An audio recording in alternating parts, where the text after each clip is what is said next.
ताणनो सिद्धाणं नमो आर्याणं नमो वज्रायाणं नमो लोये सौव सागुणं येषो पंचनमुक्कारो सर्वपावपणासनो मंगलानं च सर्वे संकर्मणो मंगलम् अज्ञानतिमिरान्धानां ज्ञानाञ्जनशलाकया नेत्रं मीलितं येन तस्मै श्रीगुरवे नमः।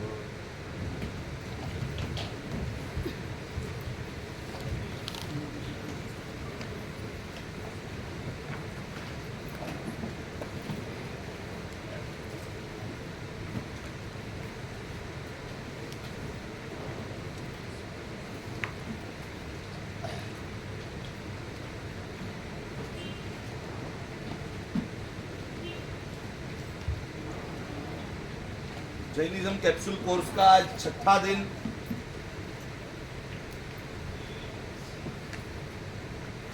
कल हमने एक नए विषय की शुरुआत की जो कि तीर्थंकर परमात्मा के अंदर होना बहुत ही जरूरी है। तीर्थंकर परमात्मा भले ही अनेक दोषों से रहित है, अनेक गुणों से सहित है,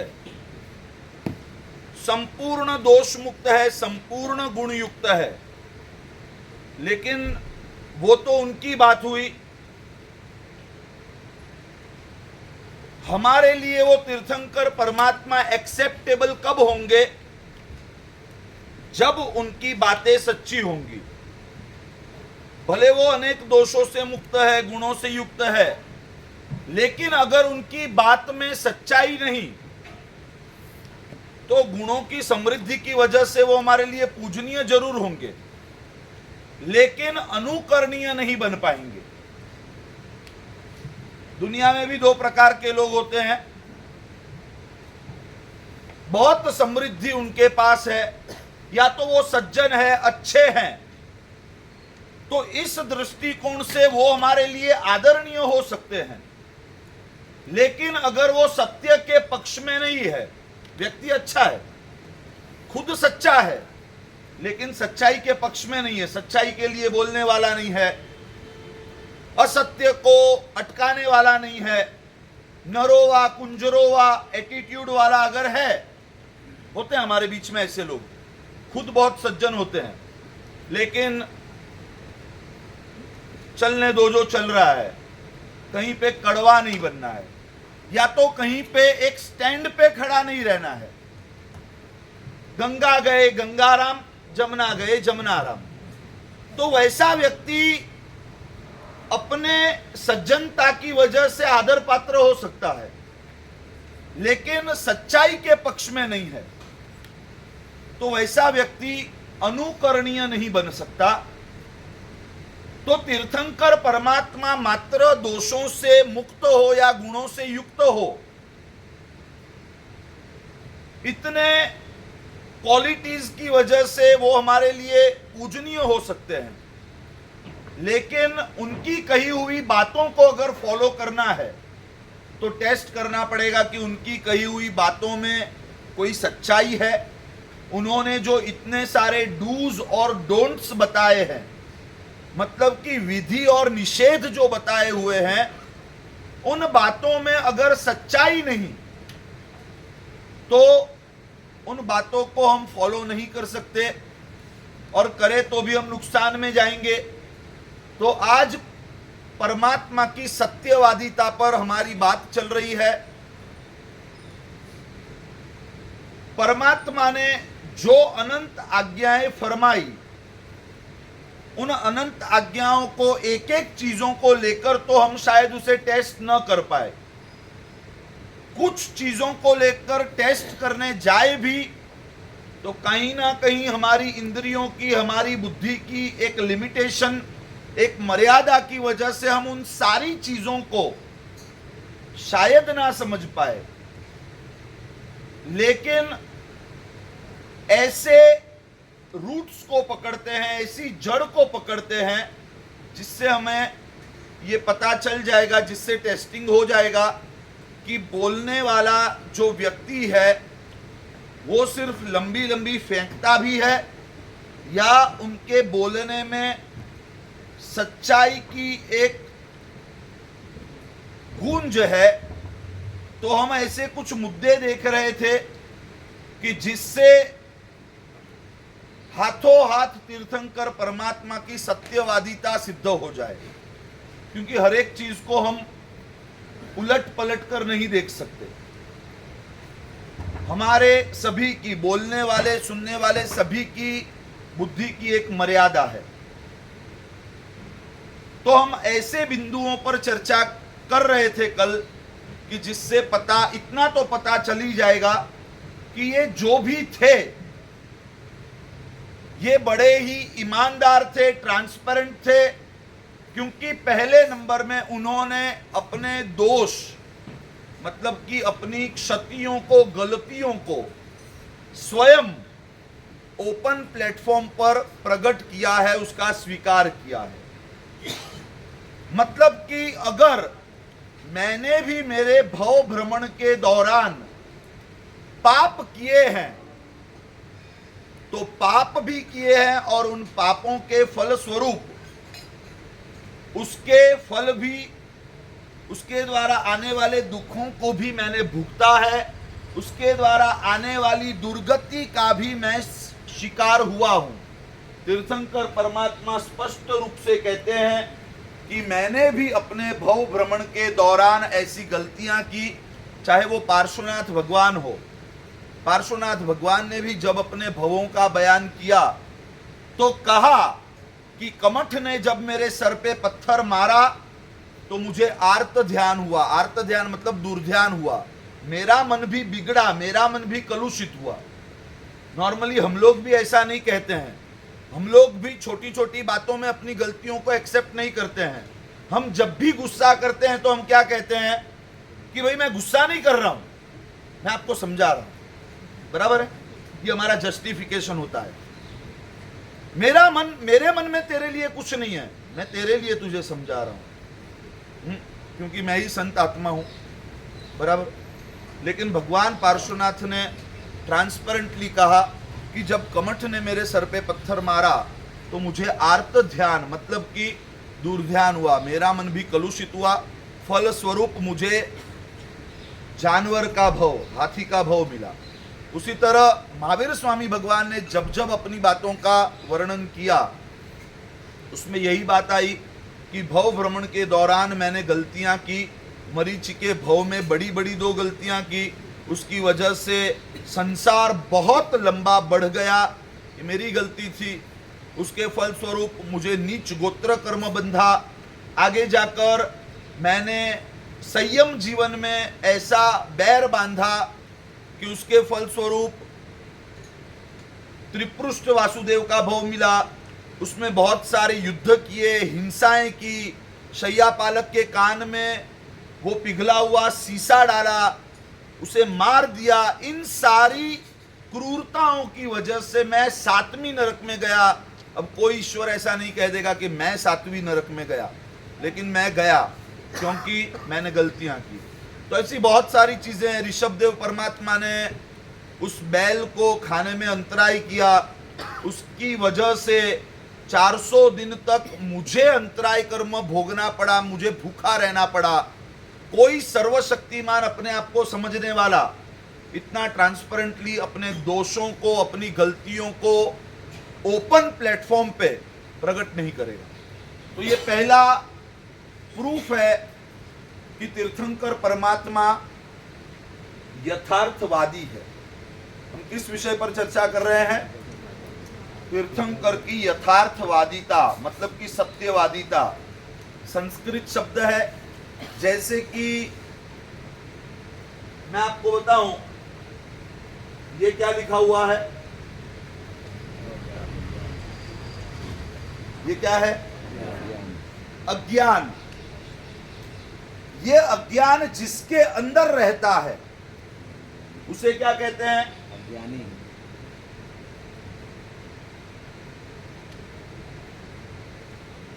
उसे अज्ञानी कहते हैं। और फिर से रिवर्स जाते हैं कि ये अज्ञानी के अंदर क्या रहता है? अज्ञानता। हाँ, अज्ञानता, अज्ञान या अज्ञानता। जैसे हम हमारी बोलचाल में ऐसे बहुत सारे शब्दों का प्रयोग करते हैं।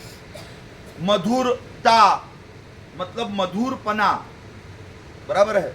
प्रसन्नता, ता लगा दो मतलब उसका भाव हो गया, बराबर है।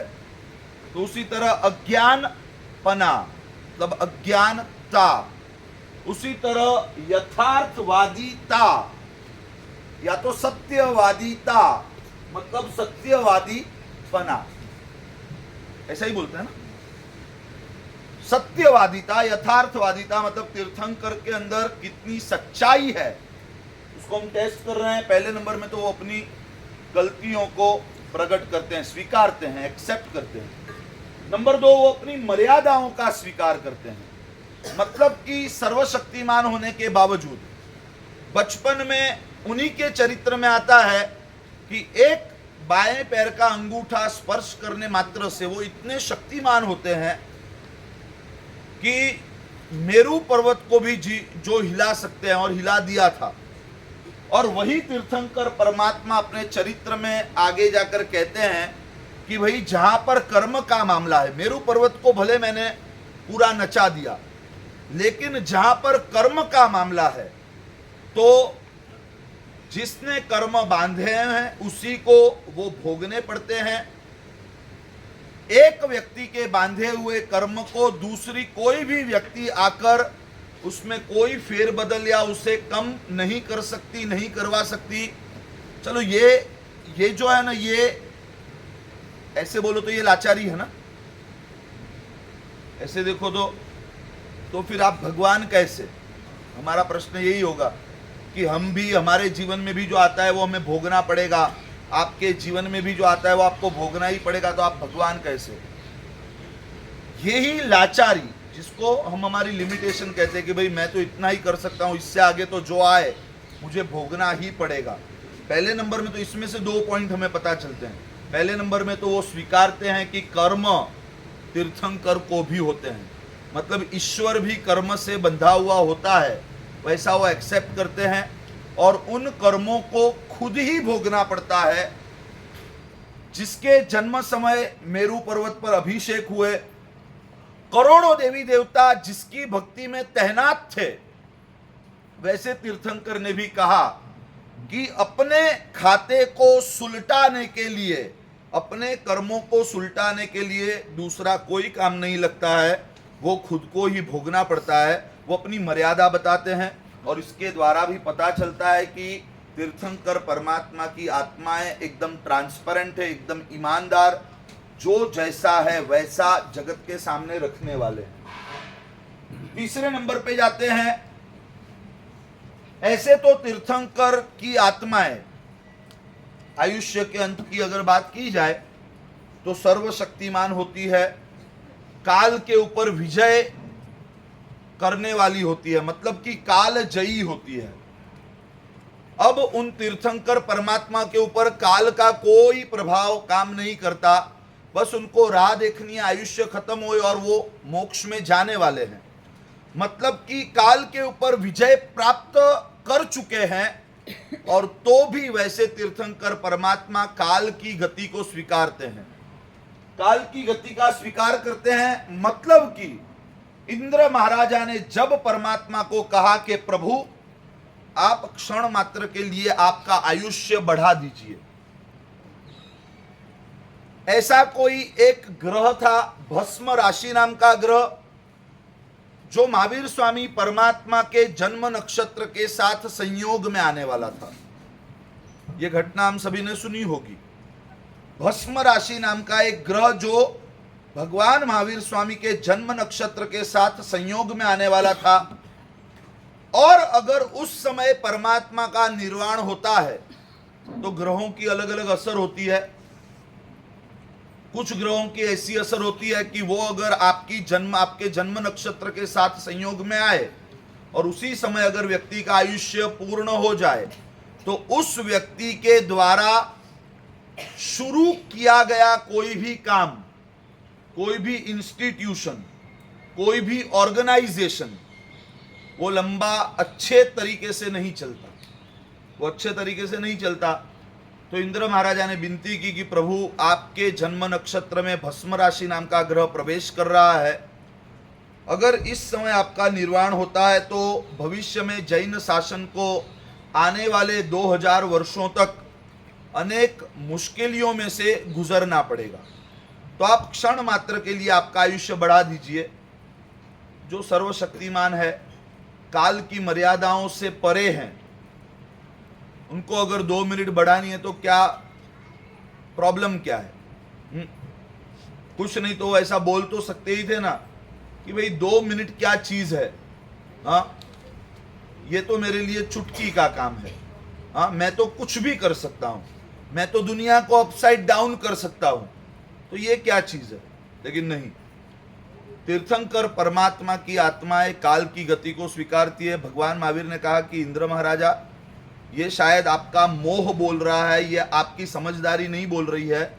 आपको शायद ये नहीं पता कि काल की बेड़ियों से तो तीर्थंकर भी बंधे हुए होते हैं, और काल उनके पास जो करवाता है, जो काल ने पहले से नियत करके रखा हुआ है, उसमें तीर्थंकर भी कुछ नहीं कर सकते। वो क्षण मात्र के लिए भी अपना आयुष्य बढ़ा नहीं सकते। महावीर चर्यम ग्रंथ में लिखा गया है, अरहंता अतुल बला ते विना मच्चुम निवारिंती। अरिहंत अतुल बलशाली होने के बावजूद मृत्यु का निवारण नहीं कर सकते। मतलब क्षण मात्र के लिए भी अपना आयुष्य नहीं बढ़ा सकते। ये सारी घटनाएं ऐसी है जिसमें अगर वो चाहे तो अपना महत्व, अपनी शक्तियों को वो बोल सकते हैं, प्रकट कर सकते हैं कि भाई मैं तो ऐसा कर सकता हूं, मैं तो वैसा कर सकता हूं।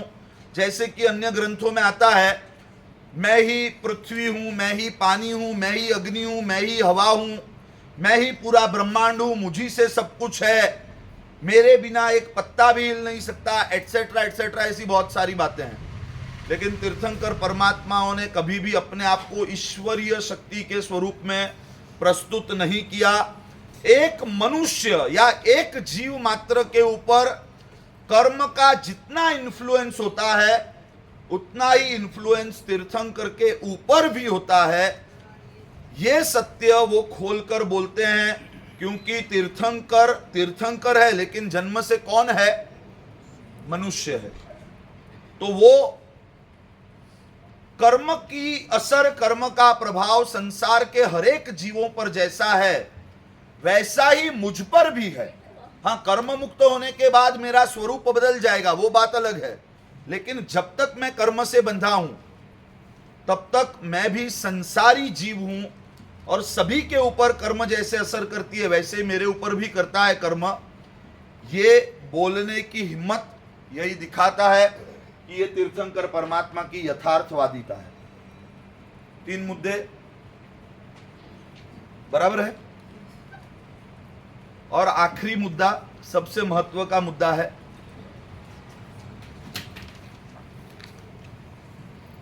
तीर्थंकर परमात्मा की सत्यवादिता को प्रूव करने वाला चौथा मुद्दा।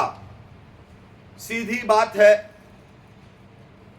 अगर लकड़ी ही नहीं, कोयला ही नहीं, फ्यूल ही नहीं है, तो फिर आग कहां से लगेगी?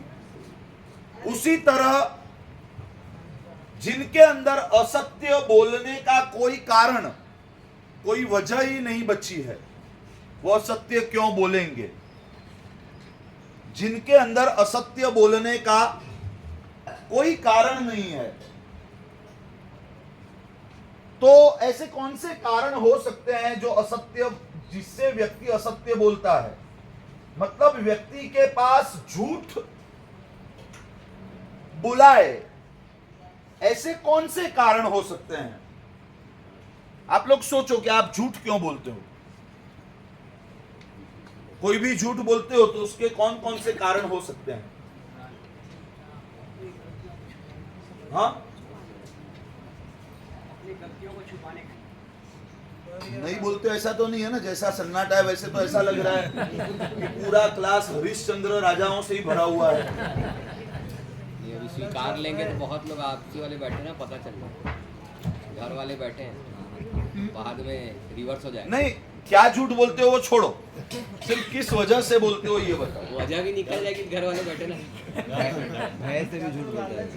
अपनी गलतियों को छुपाने के लिए, झूठ क्यों बोलते हैं? गलतियों को छुपाने के लिए, मार से बचने के लिए।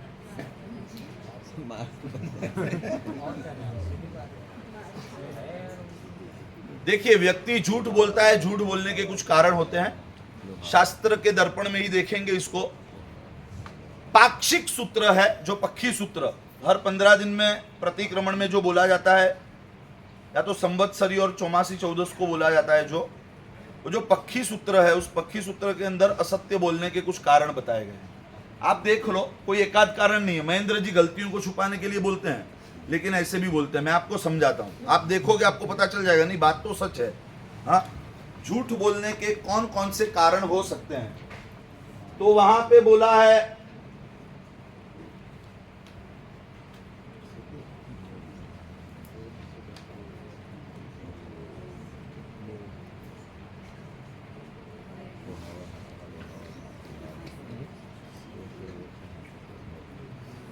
पक्षी सूत्र के अंदर असत्य बोलने के 4 कारण बताए गए हैं, दूसरे भी मैं बताऊंगा। वहां लिखा है कोहावा, लोहावा, भयावा, हासावा। क्रोध से, लोभ से, भय से और हास्य से व्यक्ति झूठ क्यों बोलता है? या तो क्रोध से बोलता है। क्रोध मतलब द्वेष भी हो सकता है, समझ लेना इसको। क्रोध मतलब द्वेष। तो क्रोध से व्यक्ति झूठ बोलता है। आप अपने किसी भी झूठ को ले लीजिए, ये 4 में से किसी बॉक्स में वो जाएगा। या तो क्रोध से झूठ, किसी के प्रति क्रोध है, अलगाव है, उसके प्रति द्वेष है, ईर्ष्या है, ये सब क्रोध में आता है।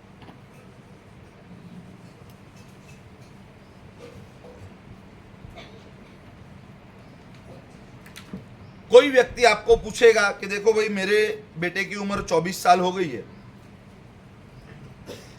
उसके लिए ढूंढ रहे हैं, सर्च चालू है।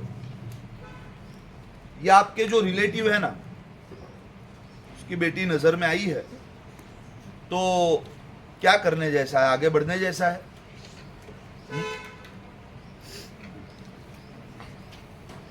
आपका ओपिनियन, अगर आपको उसके साथ अनबन होगी, या तो अंदर से ईर्ष्या होगी, बाहर से बहुत अच्छा होगा लेकिन अंदर से ईर्ष्या होगी, उसके प्रति तिरस्कार होगा, भूतकाल का कोई एकाध इंसिडेंट आपके दिमाग में ऐसा होगा कि बस यही सही मौका है, कर दो चौपट। हाँ, आपका एक वाक्य, एक झूठा वाक्य, उससे आप पूरा खेल बिगाड़ सकते हो। रीजन सिर्फ यही है, कोहावा, क्रोध से। व्यक्ति क्रोध से झूठ बोलता है। ऐसे बहुत सारे एग्जाम्पल्स हम दे सकते हैं, मुझसे ज्यादा आपको पता होगा। तो हर 1 मिनट में बोलते हो ना, हाँ, घर पे बैठे हो तो कि बस उतर ही रहा हूं, उतर रहे हो तो बोला बस रास्ते में ही हूं, रास्ते में हो तो कि बस तेरे घर पे चढ़ ही रहा हूं, उसके घर पे चढ़ रहे हो, अरे तेरे लिविंग रूम में तो बैठा हूं। पहले नंबर में व्यक्ति क्रोध से झूठ बोलता है। दूसरे नंबर में लोभ से झूठ बोलता है। अरे मुझे ही 300 रुपए का पड़ा है, मैं आपको कैसे 280 में दे दूं? हाँ, भले कुछ चीजें ऐसी आप जिसको रीजनेबल गिनते हो कि मारे से वो तो बोलना ही पड़ेगा ना, तब जाके मुझे 325 मिलेंगे। हाँ, तो मुझे तो बोलना ही पड़ेगा, मुझे 300 में पड़ रहा है, तुझे कैसे 280 में दे दूं?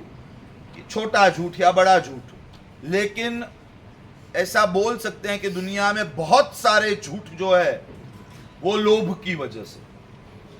छोटे 200-300 रुपए से लेकर करोड़ों की प्रॉपर्टी के लिए झूठी गवाहियों तक आप देखोगे तो ये पूरा जो झूठ का खेल है, असत्य का खेल है, ये लोभ की वजह से।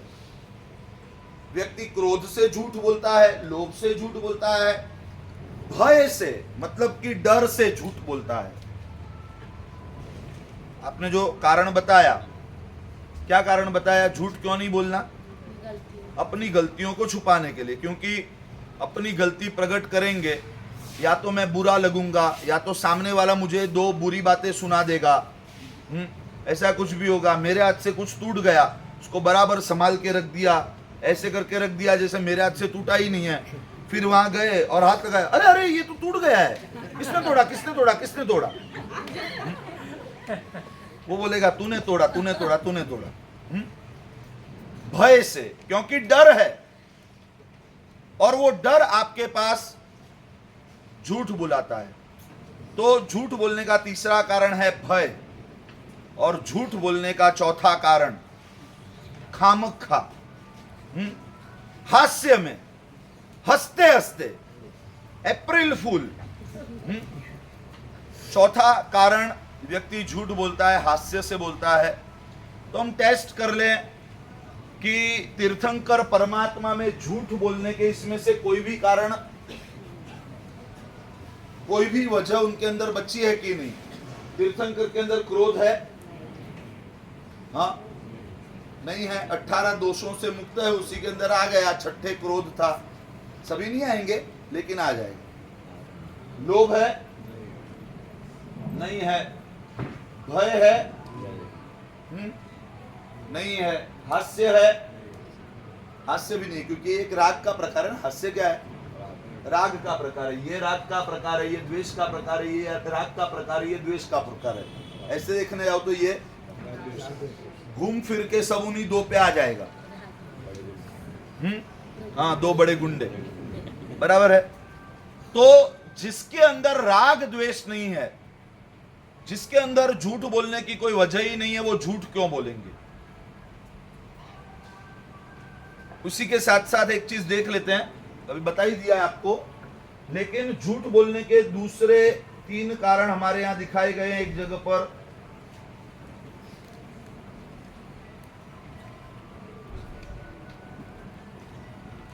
राग, द्वेष और अज्ञान, झूठ बोलने के दूसरे 3 कारण, सब मोर और लेस सब एक ही है। अलग अलग एस्पेक्ट से देखोगे तो पता चलेगा। राग द्वेष तो हम समझते हैं कि झूठ बोलने के राग और द्वेष नाम के 2 कारण परमात्मा के अंदर नहीं है। उन्हें ऐसा नहीं है हमारे प्रति द्वेष है तो हमें कह दिया कि भाई ये मत करो, ये मत करो, ये मत करो, ये मत करो, ये मत करो। या तो उनने हमारे ऊपर राग है कि भाई ये करो, ये करो, ये करो, ये करो। भगवान को किसी के ऊपर पक्षपात नहीं है। भगवान को ऐसा कोई, तीर्थंकर परमात्मा को ऐसे कोई राग द्वेष नहीं है। जिन राग द्वेष से प्रेरित होकर परमात्मा ने हमें कोई भी प्रकार की आज्ञा, कोई विधि निषेध फरमाए हैं, व्यक्ति झूठ बोलता है या तो राग की वजह से। मतलब वही एग्जाम्पल को अगर हम फिर से दोहराएंगे, किसी ने आपको पूछा कि भाई मेरा बेटा 24 साल का, हम सोच रहे हैं क्या करें। अब सामने वाला कैरेक्टर है ना, वो 2 टाइप का है। सामने वाला कैरेक्टर 2 टाइप का है। पहला कैरेक्टर हम लेते हैं कि वो गया हुआ कैरेक्टर है। गया हुआ कैरेक्टर है मतलब कि नहीं करनी चाहिए, सच में एथिकली देखा जाए तो उसको रोकना चाहिए कि भाई रहने दो, मत आगे मत बढ़ो। लेकिन वो जो व्यक्ति है, जिसकी बेटी है, उसके साथ संबंध अच्छे हैं, उसके प्रति राग है, तो आप बोल दोगे अरे आगे बढ़ो। मैं बोलता हूं ना तुम्हें, आंख बंद करके आगे बढ़ो, सब बराबर है। हालांकि कुछ भी बराबर नहीं है, समझे। लेकिन आपका राग, उसके प्रति आपका राग है, वो आपको असत्य बोलने के लिए प्रेरित कर रहा है। दूसरी साइड वो जो कैरेक्टर है बहुत ही अच्छा है, सच में आंख बंद करके आगे बढ़ने जैसा है, लेकिन उसके प्रति जो द्वेष है, वो द्वेष आपके मुंह से झूठ बोलाएगा कि भाई खबरदार आगे मत बढ़ना, पढ़ने जैसा ही नहीं है, अभी स्टीयरिंग मोड़ लो, इस केस में आगे बढ़ने जैसा नहीं है, पछताओगे। तो ये क्या हुआ? व्यक्ति के प्रति आपका द्वेष था, उस द्वेष ने आपको असत्य बोलने के लिए प्रेरित किया। वैसे ही एक चीज ऐसी है जो हमारे द्वारा असत्य बुलाती है, मतलब हमें असत्य बोलने के लिए प्रेरित करती है, और वो चीज है अज्ञान।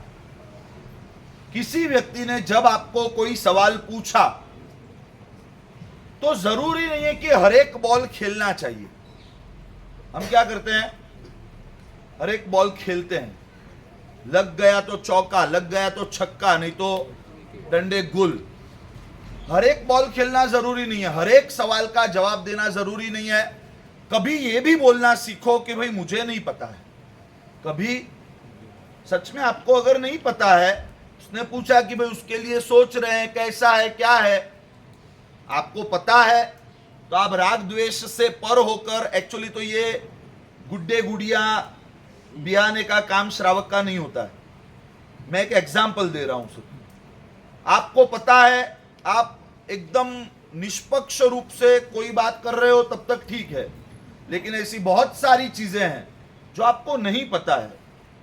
तो हर बार हर एक चीज में अपना जवाब, अपना ओपिनियन देना जरूरी नहीं है। कभी कभी ये भी सीख लो कि भाई मुझे नहीं पता है। अगर आपको नहीं पता है तो अपने अज्ञान को प्रकट कर देना, उसमें कोई शर्म की बात नहीं है। ज्यादातर हम क्या करते हैं, बहुत सी बार आप देखना, चार लोग इकट्ठे होते हैं, धर्म की चर्चा चालू होती है, और धर्म की चर्चा चालू होती है, फिर पता नहीं उनकी आत्मा में कैसे पंडितों की आत्मा घुस जाती है। धर्म का कक्का बाराखड़ी, ऐसे बहुत सारे लोग होंगे जिनको लगता होगा कि महाराज साहब पिछले 5 दिनों में हमने जो सीखा वो पिछले 50 साल में भी शायद कुछ चीजें ऐसी थी जो हमें नहीं पता थी। हाँ, तो ये प्रतीति अगर अभी हो रही है तो हमने अभी शुरुआत की है। मतलब 30 दिनों में भी हम आपको कुछ नहीं दे पाएंगे, सच कहा जाए तो, क्योंकि हम पिछले 20 साल से जुटे हुए हैं, और तो भी हम अधूरे हैं। आप सोचो कि 30 दिनों में आप क्या पालोगे। तो हमें 5 दिन में ऐसी प्रतीति होती है कि अरे इतनी बेसिक बातें इस नजरिए से कभी नहीं देखी। तो फिर 4 लोग जब इकट्ठे होते हैं तो पंडित क्यों बन जाते हैं हम लोग। धर्म के या किसी भी बात के जब ओपिनियन देने हैं, किसी स्टेटमेंट पे आना है, तो हम उसमें अपना अज्ञान अगर है तो उसे प्रकट क्यों नहीं करते। या तो वहां पर चुप रह सकते हैं, या तो बोल सकते हैं मुझे नहीं पता है। लेकिन झूठ बोलने की सबसे बड़ी वजह हमारा अज्ञान। हमसे राग झूठ बुलाता है, द्वेष की वजह से भी व्यक्ति झूठ बोलता है, और उसी तरह शायद अज्ञान की वजह से सबसे ज्यादा झूठ बोलता है। ज्ञान नहीं है, अज्ञान है, और हर एक चीज में ओपिनियन तो देना ही है। नोटा तो आता ही नहीं है, आता है? नोटा बोलते हैं ना उसको। हाँ, नोटा तो आता ही नहीं है भाई, नोटा का भी बटन दबा लिया करो, उसमें क्या है। लेकिन नहीं, हम तो एक निशानी दबाएंगे, हम तो अपना ओपिनियन देंगे ही। ऐसा नहीं होता है। सबसे ज्यादा असत्य जो है वो अज्ञान की वजह से बोला जाता होगा, ऐसा मुझे लग रहा है। तो हम फिर से टेस्ट कर ले, तीर्थंकर परमात्मा के अंदर राग नाम का कारण असत्य बोलने के लिए है? नहीं है। द्वेष नाम का कारण नहीं है। अज्ञान नहीं है, केवल ज्ञान है। मतलब कि सब कुछ पता है, किसी के प्रति पक्षपात नहीं है, और किसी के प्रति तिरस्कार नहीं है। तो झूठ बोलने की फिर कोई वजह ही नहीं रहेगी। या तो आपको सब कुछ नहीं पता इसलिए आप झूठ बोल सकते हो, सब कुछ पता होने के बावजूद या तो आपके प्रति इस व्यक्ति के लिए पक्षपात है, या तो उस व्यक्ति के लिए पक्षपात है, मतलब कि राग द्वेष है, तो आप झूठ बोल सकते हो। तीर्थंकर परमात्मा में इन तीनों में से कोई भी वजह मौजूद नहीं है, और इसीलिए तीर्थंकर परमात्मा को असत्य बोलने का कोई कारण नहीं है। इसी के साथ इस विषय को समाप्त करते हैं। तीर्थंकर परमात्मा की यथार्थवादिता, सत्यवादिता की बात यहां पर समाप्त हो रही है। किसी को कोई प्रश्न है तो कर सकते हैं, और नहीं तो हम आगे कोई विषय में बढ़ेंगे। किसी को कोई सवाल इससे रिलेटेड?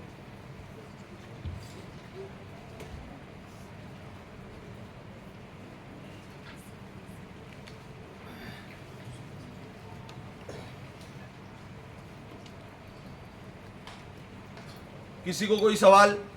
जानतावश कोई बात अगर फिर भी गलत बोली गई हो तो झूठी कहलाएगी। अज्ञान ही सबसे बड़ा क्राइम है। अज्ञानतावश बोली गई मतलब आपने ही बोली है, वो कोई ऐसे ऑटोमेटिक नहीं निकल जाती है। हम बहुत सी बार मतलब ये थोड़ी हंसने लायक बात हो जाती है कि हम घरों में गोचरी आते हैं तो लोग कहते हैं कि महाराज साहब भूल से इसके अंदर धनिया चला गया। धनिया चला गया मतलब हाँ, कभी ऐसा बना है कि भूल से उसके अंदर फिनाइल चली गई हो? हाँ, भूल से कभी हमने दाल में जहर डाल दिया हो, सब्जी में फिनाइल डाल दी हो? नहीं, ऐसा तो कभी नहीं होता है। वो कभी नहीं चले जाते हैं। धनिया कैसे चला जाता है मालूम नहीं। तो अज्ञानवश बोल दिया मतलब हम ही बोलते हैं ना, ऐसे कूद के बाहर नहीं आता है, हम ही बोलते हैं। ऐसा हो सकता है कि हमें कोई चीज किसी स्वरूप में पता है, हमने बोल दिया, बोलने के बाद हमें लगा कि भाई ये ऐसा ही है या वैसा है, हमने वेरीफाई कर लिया, ठीक है, फिर उसके लिए जो भी क्लियर कर सकते हैं, क्लैरिफिकेशन कर सकते हैं, बात अलग हुई। लेकिन ऐसा समझना चाहिए, भगवान महावीर की बात ले ले तो उन्होंने तय किया था कि जब तक मुझे केवल ज्ञान नहीं होता तब तक मुझे बोलना नहीं है। तो आज के समय में हम ये संकल्प नहीं ले सकते, नहीं तो पूरी जिंदगी मुंह बंद रखना पड़ेगा। इस समय में केवल ज्ञान नहीं होता है, लेकिन हम इतना जरूर तय कर सकते हैं कि कम से कम जो धार्मिक मुद्दे हैं उनमें जब तक एक फुल एंड फाइनल कंक्लूजन पर हम ना पहुंचे, एक सटीक नॉलेज जब तक हमारे अंदर ना हो, गुरु भगवंतों से वेरीफाई कराया हुआ ना हो, तो उन बातों पे मैं अपना ओपिनियन नहीं रखूंगा। ऐसे भी कोई हमें पूछने नहीं आता है, ज्यादातर हम लोग ही दूसरे को बोलने जाते हैं, कोई हमारे पास पूछने नहीं आता है इन मुद्दों पर, बराबर है? चलो आगे बढ़े। कोई प्रश्न? ठीक है, तो देखो एक दो दिन थोड़े हैवी जा सकते हैं, ये ईश्वर कर्तृत्ववाद वगैरह वगैरह, मतलब ये यथार्थवादिता आई तो ये थोड़ा सा आपको लगा होगा कि सही जा रहा है। पूछ लूं ना मैं आपको, क्योंकि आगे इससे ऊपर वाला डोज आ रहा है। हाँ, ये जैनिज्म की कोर फिलॉसफी है। बाकी सब तो हम लोग करते हैं, या तो करते हुए हमने बहुत लोगों को देखा है, लेकिन जैनिज्म की जो कोर फिलॉसफी है, ये नब्ज है, इसको पकड़ना बहुत ही जरूरी है। तो वैसे ही कुछ विषय आज कल, एक दो दिन, शायद 3 दिन, आज कल परसों तक, शायद आज कल परसों में मिलकर ऐसे कुछ मुद्दे आएंगे, फिर से हम लाइटर मोड पे चले आएंगे। तो वैसे कुछ मुद्दे जो जैनिज्म की कोर फिलॉसफी को रिप्रेजेंट करते हैं, वैसा एक मुद्दा है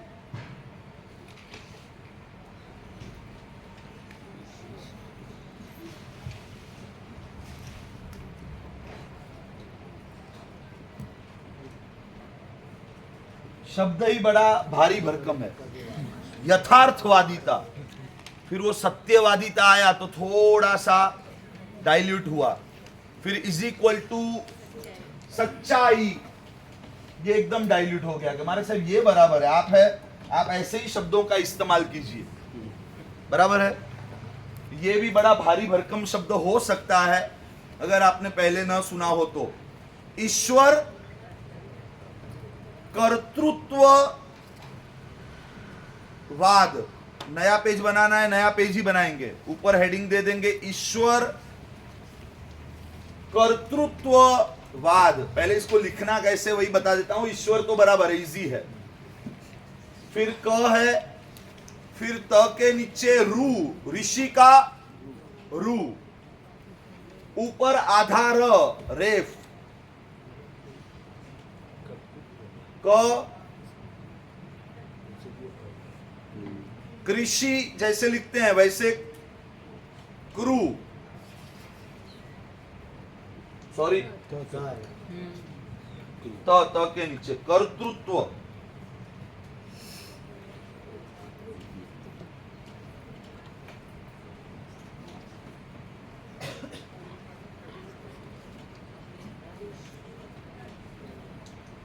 क बाजू में त लिखेंगे। कर, कर मतलब आधा र, कर। त के नीचे ऋषि का रू, कर्तृ, कर्तृ त्व, ईश्वर कर्तृत्व बाद में वाद। ठीक है, इजी है। ईश्वर कर्तृत्ववाद तो ये एक ऐसा चर्चात्मक विषय है जिसको क्लियर करना बहुत ही जरूरी है। हम हमारे जीवन में भी इस मुद्दे पे एकदम क्लियर नहीं हो पाते हैं। तो बात ऐसी है कि हम अक्सर ऐसा बोलते हैं कि उसकी इच्छा बिना तो एक पत्ता भी नहीं हिलता, उसने करवाया और हमने किया,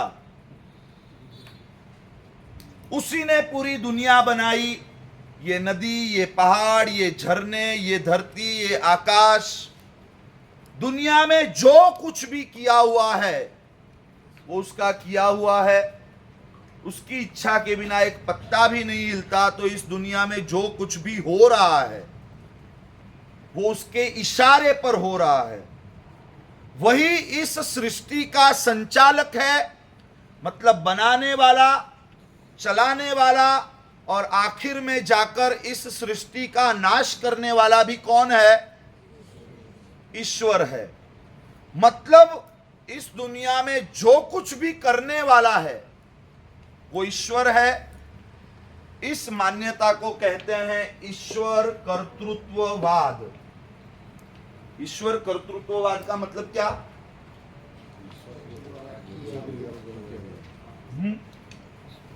ईश्वर कर्तृत्ववाद का मतलब है कि ईश्वर ही सभी चीजें करता है। मतलब कि यूनिवर्सल लेवल पर इस ब्रह्मांड का निर्माण करने से लेकर सूरज, चंदा, तारे, ग्रह, उन अनेक ग्रहों में हमारा एक छोटा सा गोला, उसके अंदर नदी, पहाड़, झरने, धरती, आसमान, एक एक पेड़, एक एक उसका पत्ता, ये सभी ईश्वर के मोहताज है।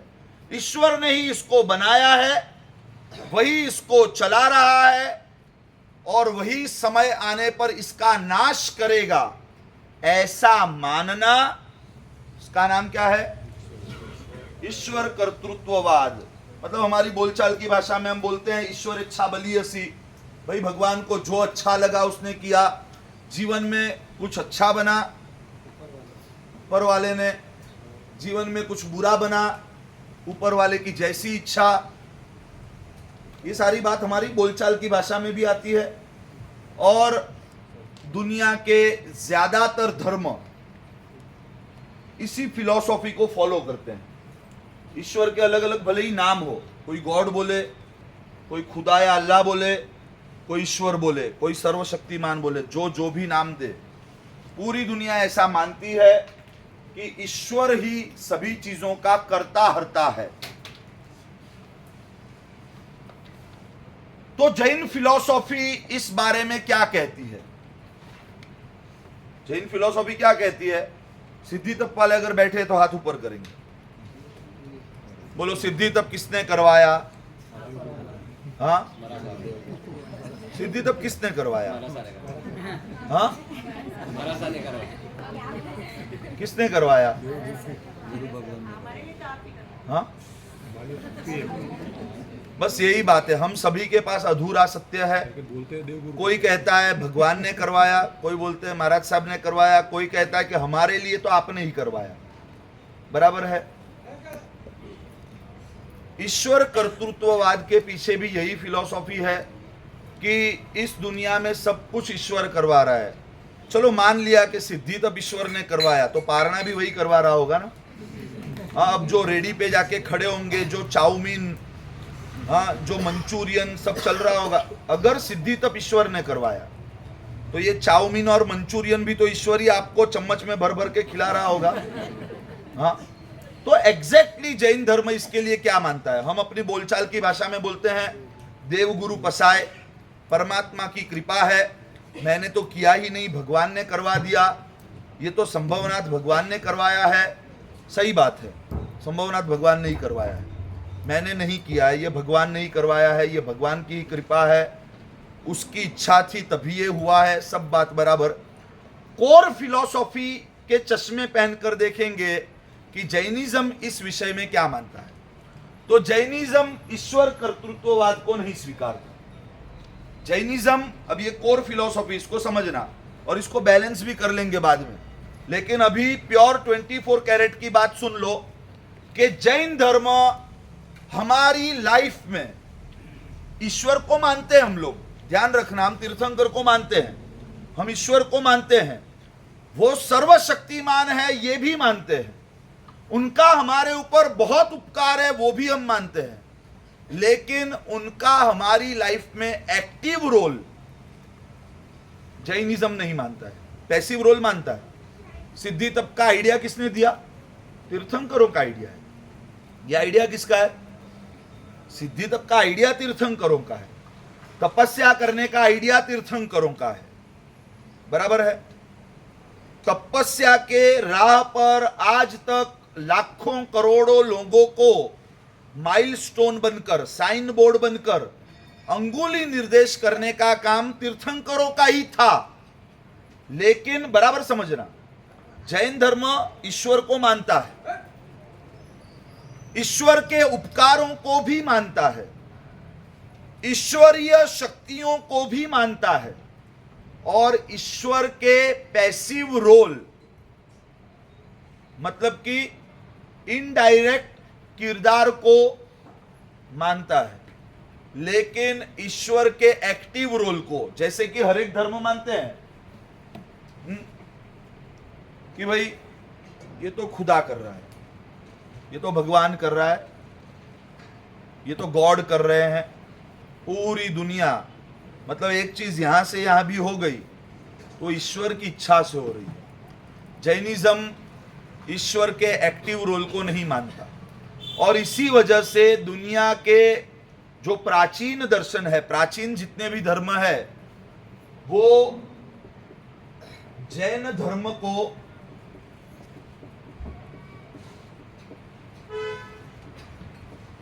नास्तिक दर्शन मानते हैं कि भाई जैन लोग, तुम लोग तो नास्तिक हो।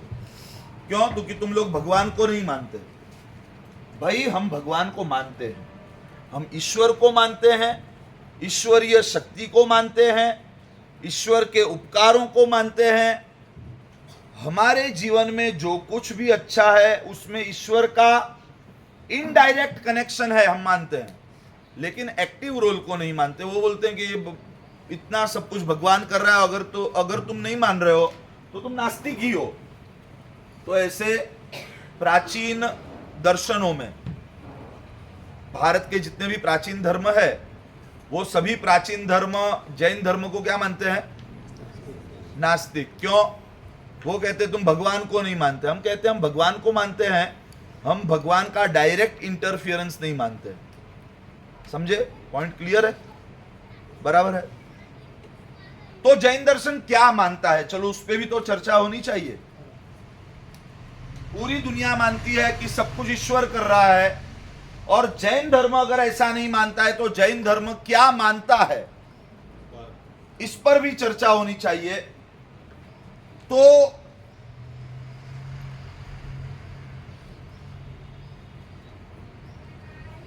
जैन दर्शन का कहना है कि अगर ईश्वर ने ये सब कुछ, ये सारी चीजों का सर्जन किया है, इन सारी चीजों को बनाया है, तो सबसे पहला सवाल तो यह आएगा कि ईश्वर को किसने बनाया।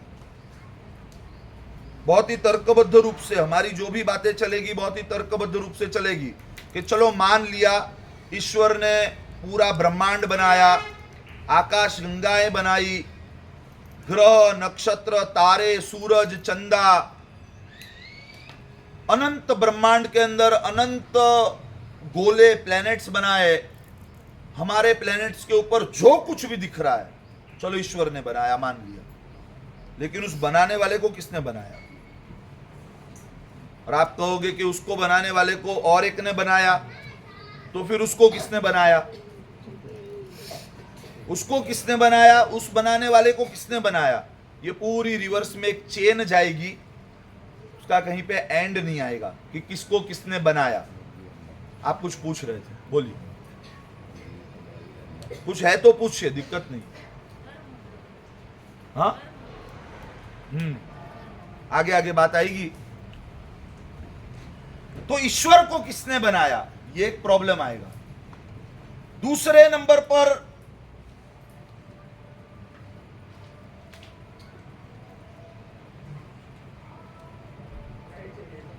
ईश्वर ने अगर इस सृष्टि को बनाया, ऐसा मान ले, तो दूसरा प्रॉब्लम यह आएगा, किसने बनाया वो तो है, क्यों बनाया? ईश्वर ने इस सृष्टि को क्यों बनाया? मतलब जरूरत क्या थी? कोई कहेगा कि भाई वो तो यूं ही बनाया। वितराग स्तोत्र के अंदर इस विषय की चर्चा आती है। क्रीडया चेत प्रवर्तेत राघवान स्यात् कुमारवत, मतलब कि बस वो तो ईश्वर ने लीला लीला में बना दिया। हाँ, ऐसे ही खेलते खेलते होता है ना, क्ले, छोटा बच्चा होता है, क्ले से कुछ बना दिया। हाँ, तो क्रीडया चेत प्रवर्तेत राघवान स्यात् कुमारवत, अगर ईश्वर ने अपनी लीला में ही इन सारी चीजों को बना दिया, इसका सृजन कर दिया, तो फिर तो वो एक बच्चे जैसा मतलब खेल कूद करने वाला चंचल बच्चा हो गया। बराबर, खेल खेल में अगर बना दिया। अगर सामने वाला बोल रहा है कि नहीं नहीं नहीं, नहीं ऐसा नहीं है, खेल खेल में नहीं बनाया, लीला लीला में नहीं बनाया, बनाया लीला में, एक झटके में सृष्टि का सर्जन कर दिया। लेकिन ईश्वर तो अनंत करुणाशाली है, ईश्वर तो दयालु है, करुणा का सागर है। उसने करुणा की वजह से इस सृष्टि का सर्जन किया। क्रीडया चित प्रवर्तेत राघवान स्यात् कुमारवत, कृपयाथ सृजेत तरहि, अगर कृपा से बनाया, करुणा से बनाया, तो फिर ईश्वर ने अगर इस सृष्टि को करुणा की वजह से बनाया, तो फिर इतनी असमानताएं क्यों खड़ी की? अगर ईश्वर ने इस सृष्टि का सर्जन किया है और अगर करुणा से किया है, दया से प्रेरित होकर किया है, तो एक काला, एक गोरा, एक लंबा, एक छोटा, एक निर्धन, एक धनिक, एक बुद्धिमान, एक बुद्धू, एक नसीब का एकदम मजबूत और एक नसीब का मारा, ऐसी विषमताएं क्यों बनाई? ईश्वर ने अगर इस सृष्टि का सर्जन किया है तो वो तो परम दयालु है, वो करुणा का सागर है। दूसरी भाषा में कहा जाए तो वो तो रहीम है, रहमान है, ही इज मर्सीफुल। अगर ईश्वर ने इस सृष्टि का सर्जन किया है और दया से प्रेरित होकर किया है, तो सभी का घर एक जैसा ही होना चाहिए, मतलब 7 माल की हवेली होनी चाहिए, सभी के पार्किंग में 4-4 गाड़ियां सेम होनी चाहिए, सेम कलर की होनी चाहिए, सभी को एक जैसा शरीर, एक जैसा पैसा, एक जैसा रूप, एक जैसी अक्ल, उसी को बनाना है ना। सब कुछ उसके हाथ में है, वो अनंत शक्तिमान है, सब कुछ उसके हाथ में है, और उसी को अगर बनाना है तो उसने ये विषमताएं पैदा ही क्यों की? सब कुछ एक जैसा ही बना सकता था। तो कोई बोलेगा अरे ऐसा थोड़ी होता है, बनाया सब उसने, वो अनंत करुणा सागर है, वो अनंत शक्तिमान है, लेकिन सामने वाले का कोई कर्म भी तो होता है ना। तो जैन धर्म कहता है कि वही बात है, हम भी यही कहते हैं कि सामने वाले का कर्म जैसा कुछ होता है कि नहीं होता है, वो कर्म के हिसाब से ही सभी को सब कुछ प्राप्त होता है। ईश्वर की शक्तियां, ईश्वर की करुणा, ये सारी बातें सिर्फ बातें ही हैं। अगर ईश्वर सर्वशक्तिमान है और अनंत करुणा के सागर है, और अगर खुद ही सब कुछ बना रहे हैं, तो फिर ये विषमताएं खड़ी क्यों होंगी? तीसरे नंबर में, ईश्वर अगर सब कुछ बनाते हैं, ईश्वर ने अगर सब कुछ बनाया है तो उसी ने इस दुनिया में पहले बुरे लोगों को बनाया, बुराइयों को बनाया, सब कुछ उसका बनाया हुआ है, स्मॉल, छोटे से छोटी चीज, वैसा मानते हैं मानने वाले। और उन्हीं के अनुसंधान में ये बात चल रही है कि अगर ईश्वर ने ही सब कुछ बनाया है तो दुनिया में पहले बुराइयां बनाना, फिर बुरे लोगों को बनाना, फिर उनके पास बुरे काम करवाना और फिर उनको बुराई का फल देना, मतलब कि उसका दंड देना, ये सारी चीजें ईश्वर ने क्यों बनाई? चर्चात्मक विषय है, टाइम खत्म हो रहा है। एक्चुअली क्या है कि सेशन जो एग्जैक्ट जाने चाहिए, मतलब जिस टाइम पॉइंट पे खत्म होने चाहिए उसके बजाय थोड़ा आगे पीछे हो रहे हैं। नया दिन खुले, नया विषय खुले तो उसको और हम लोग अच्छे से क्लियर कर पाएंगे। कल फिर से इस ईश्वर कर्तृत्ववाद को रूट से हम शुरू करेंगे। आपके मन में अगर इस विषय में कोई सवाल है, होंगे 100%। ये विषय ऐसा है, आप नहीं पूछो बात अलग है, लेकिन सवाल पूछोगे और क्लियर हो पाओगे, आप भी क्लियर होंगे, शायद मैं भी क्लियर हो पाऊंगा। तो इस विषय पर, ईश्वर कर्तृत्ववाद के ऊपर हम फिर से कल चर्चा करेंगे कि इस सृष्टि का सर्जन किसने किया, अगर किसी ने किया तो क्यों किया, अगर किसी एक उद्देश्य से किया तो उसमें कितने कितने फॉल्ट्स आ रहे हैं। ये सारी बातों की चर्चा फिर से कल होगी, आगे बढ़ेंगे इसमें। वंदना करें जाए, सामूहिक गुरु वंदन से खड़े हो जाएं। इच्छामि खमासमनो वंदे जामनी जाए निसीय मथेन बंदामी। इच्छामि खमासमनो वंदे जामनी जाए